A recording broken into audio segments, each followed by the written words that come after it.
Nico, merci beaucoup encore, c'était vraiment sympa. Et puis on se rejoint un de ces jours, ok? Enfin, allez, Nico, mon appareil, putain, mon appareil. Au milieu du mois de janvier, j'ai rencontré Nicolas Doretti, alias Nico DT, photographe et youtubeur lyonnais à l'occasion de sa venue sur Nantes. Je lui ai alors proposé de découvrir le moyen format argentique et nous avons arpenté les rues de Nantes avec un Mamiya 645 1000S que je connais assez bien, puisque c'est le premier moyen format que j'ai acheté. Initialement, je voulais lui faire découvrir le Yashica Mat que vous voyez ici, mais suite à un petit souci technique résolu depuis, nous sommes restés sur un seul boîtier. Avec Nico, en plus d'avoir le même prénom, on a aussi les mêmes attirances photographiques, c'est-à-dire la street photo et le portrait. C'est donc sur ces deux thématiques que j'ai décidé d'emmener shooter Nico à la découverte de Nantes.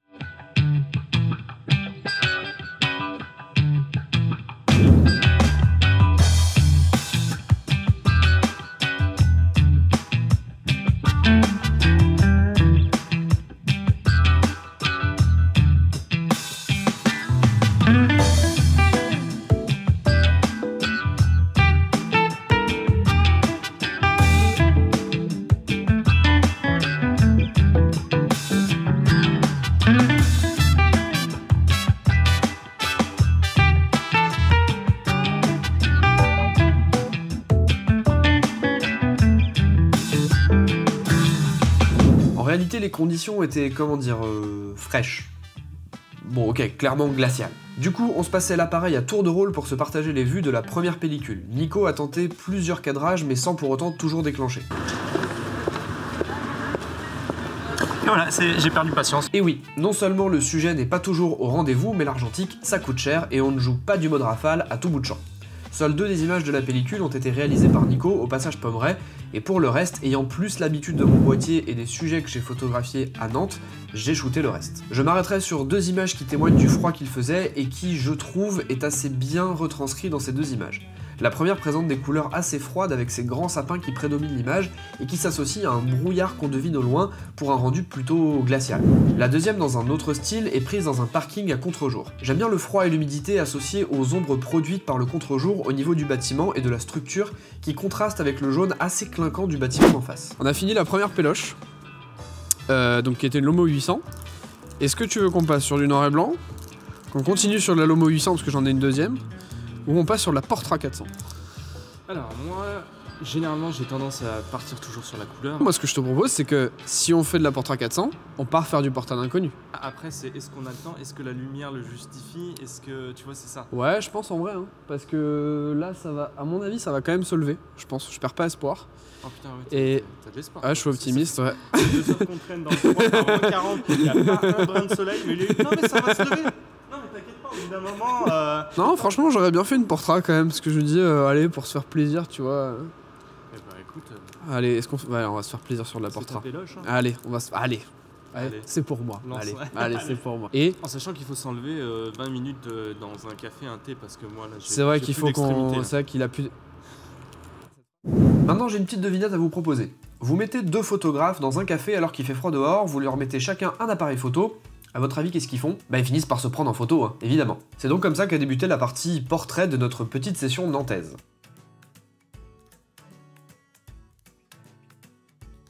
À côté de nous, on avait une grande baie vitrée qui nous permettait d'avoir suffisamment de lumière pour pouvoir déclencher sans risquer un flou trop important. Pour le coup, on a vraiment eu 2 approches différentes et c'est ça qui est intéressant, c'est de voir le rendu que ça produit. Pour ma part, j'ai voulu donner de l'importance à Nico et faire en sorte qu'il soit dominant dans le cadre. J'ai donc choisi une contre-plongée et un cadrage horizontal contraint par ma visée poitrine.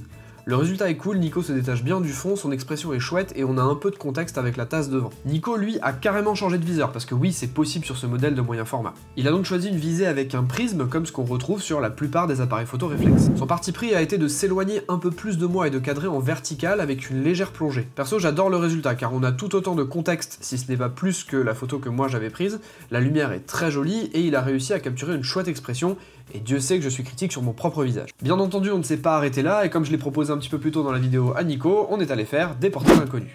Excuse-moi. Salut. Je fais des photos de gens dans la rue. Est-ce que ça te dit que je te prenne en photo ou pas? Bon, je ne comprends pas. Ah, speak English? Oui. Okay. I take picture of people in the streets. Oh yeah. And if you're okay. Oh, of course. I'm flattered. Maybe sit on the chair. Yeah, when I say stop, you stop it. You just like this. Oh, don't blink. Yeah, don't blink. Okay. Yeah. because you will have eyes closed Right. on the picture. It would be bad.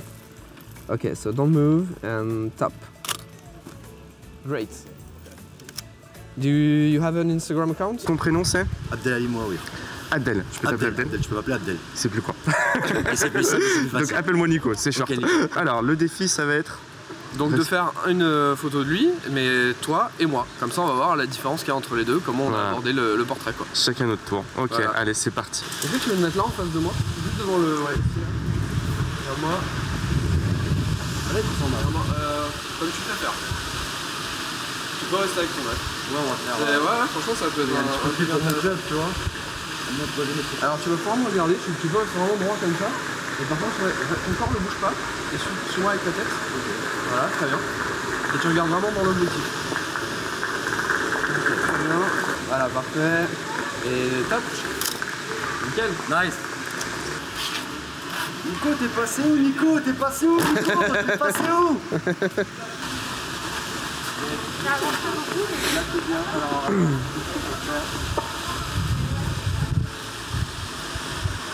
Tu vas avoir le scout le plus célèbre de YouTube, hein, moi je te le dis. Faut faire péter les likes. Au niveau de l'attitude, tu vas me faire une tête badass, tu vois. Énervé. Pas énervé, mais tu vois, badass, on est bien. Exactement, c'est nickel. Alors ensuite, Ah mince. Oh yes. C'est dans le temps. mais bon, c'est pas grave, ça fera quelques Ouais, t'en restes combien?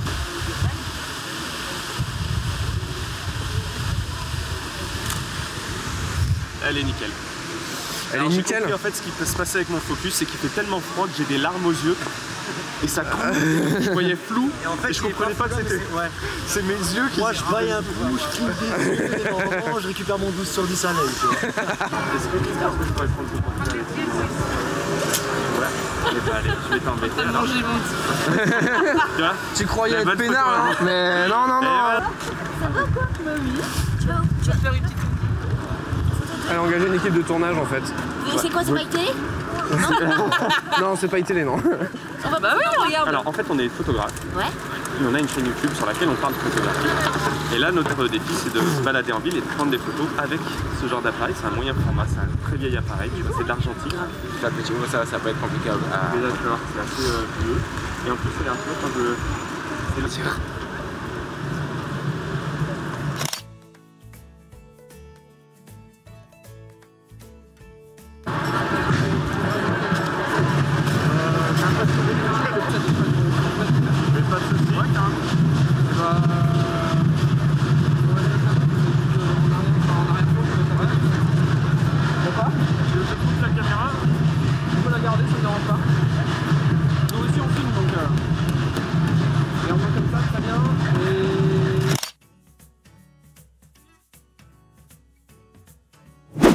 Si je devais dire quelques mots sur ces portraits, c'est d'abord, au-delà de l'image, le fait d'avoir rencontré des gens vraiment cool, des gens ouverts à la discussion et vraiment partants et volontaires pour faire les portraits qu'on leur a demandé de faire. C'est un peu ce que j'avais ressenti et vécu à Paris quand j'avais été shooté à Montmartre, où j'avais discuté 20 minutes avec un pur inconnu et avec qui j'avais fait des super images juste après. Et dans ces conditions, c'est vrai que c'est un régal de faire des photos. Ensuite, sur l'aspect purement image, je suis très fan de cette photo que j'ai pu faire de ce secouriste de rue avec qui je suis encore en contact sur Instagram. Les autres portraits, je les aime bien, mais ils sont un poil trop sous-ex à mon goût.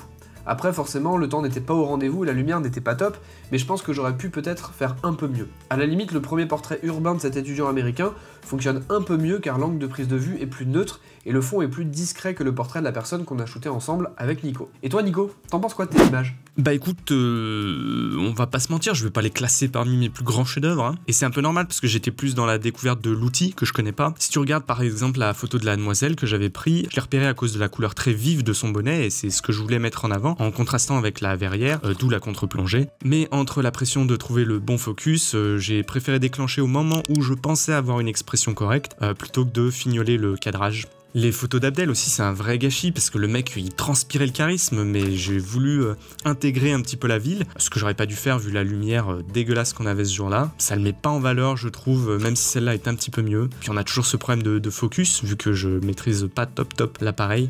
Les 2 jeunes filles aussi qui avaient une énergie de dingue, je trouve pas du tout qu'on ressent ça en fait dans l'image. Du coup en fait comme j'étais focus sur la technique, j'ai pas vraiment mis en scène mes personnages et je trouve que j'ai gâché un petit peu les portraits en essayant d'être au mieux, mais ça donne des images banales. Enfin banal, il y a quand même ce rendu, cette texture du Mamiya et du moyen format. Je suis juste déçu au niveau de la photo en elle-même qui raconte pas grand chose. Au final, ma préférée c'est celle que j'ai pris dans le passage mais qui est pas du tout du portrait. Et là je trouve qu'on ressent vraiment qu'on est sur du moyen format, sur de l'argentique, il y a un truc... Donc voilà, techniquement c'était pas les meilleures photos mais pourtant j'adore ces images. Ce que j'adore c'est les souvenirs associés, la prise de vue en elle-même, d'avoir passé un après-midi à jouer avec le Mamiya. Et ça c'était cool, peu importe ensuite le rendu des images. Ce qui était intéressant c'était vraiment l'expérience. Donc si c'est une expérience qui toi t'intéresse, fais comme moi, va faire les workshops de Nicolas. Ouais. Merci Nico, en tout cas c'était un réel plaisir de faire cette sortie photo avec toi et on remet ça quand tu veux. Si jamais vous ne connaissez pas la chaîne de Nico, je vous invite à aller la voir, elle est vraiment très bien faite, les vidéos tournent autour de la photo, de la créativité, du business, donc il y a vraiment un petit peu de tout, c'est vraiment très complet et les vidéos sont hyper qualitatives, donc si jamais vous avez envie de découvrir un nouveau photographe, eh bien n'hésitez pas à aller voir la chaîne de Nico. De mon côté, si vous me découvrez via la vidéo de Nico, bienvenue et surtout n'hésitez pas à vous abonner et à aller parcourir un petit peu le contenu surtout qu'il y a déjà sur cette chaîne. Il y a pas mal de choses sur des tutos argentiques, des tests d'appareils photo, des tests de pellicule, des retours d'expérience, bref, il y a plein de choses déjà sur la chaîne et sur la photographie argentique, donc si ce sujet vous intéresse, n'hésitez pas à aller faire un tour sur la chaîne. J'en profite également pour vous dire que si jamais vous avez envie de venir pratiquer l'argentique, de venir vous améliorer, de découvrir des systèmes, etc., n'hésitez pas à vous inscrire au workshop que j'organise régulièrement à Nantes. Le principe est hyper simple, je vous prête un boîtier, moyen format, 35 mm, ça dépend du workshop, je vous passe une pellicule et ensuite on va shooter toute une après-midi à Nantes, un peu comme ce qu'on a fait avec Nico. Et si jamais ce principe vous intéresse et vous avez envie d'aller vous former de manière très concrète et très pratique à l'argentique, je vous ai mis tous les liens pour avoir plus d'infos dans la description. Pour finir, tu peux également me retrouver sur Instagram @capteur_argentique, j'y suis assez actif et tu peux retrouver tous les coulisses de la chaîne, tu peux également retrouver mes dernières actus, des choses que je partage un petit peu spontanément avec vous, c'est un peu le principe d'Instagram aussi, donc si jamais ça t'intéresse, n'hésite pas à venir t'abonner. En attendant, moi je te dis à la prochaine dans une autre vidéo. Et surtout, abonne-toi, mets la cloche. Effectivement, tu peux aussi faire ça, mais surtout,